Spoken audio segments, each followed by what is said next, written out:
Halos kalahating milyong pisong halaga ng shabu ang nasamsam ng mga otoridad mula sa dalawang high-value individual sa isinagawang oplansita sa bayan ng Taytay, Rizal. Nakatutok diyan si Patrolwoman Jevie Marie Mafoso.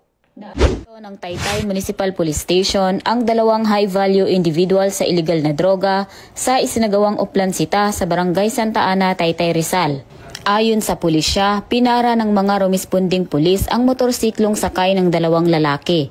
Ngunit tumanggi umano ang mga ito at nabigong magpakita ng kaukulang dokumento. Sa body search na recover mula sa mga suspect na sina alias Mike, 25, at Elmer, 42, kapwa residente ng Halahala, Rizal, ang tatlong sachet ng hinihinalang shabu na tumitimbang ng 80 gram na tinatayang nagkakahalaga ng 544,000. Ang matagumpay na operasyon ay bahagi ng tuloy-tuloy na kampanya ng Rizal Police Provincial Office sa pangunguna ni Police Colonel Filoteo E. Gonzalgo, Acting Provincial Director ng Rizal PPO, laban sa kriminalidad at iligal na droga sa buong lalawigan.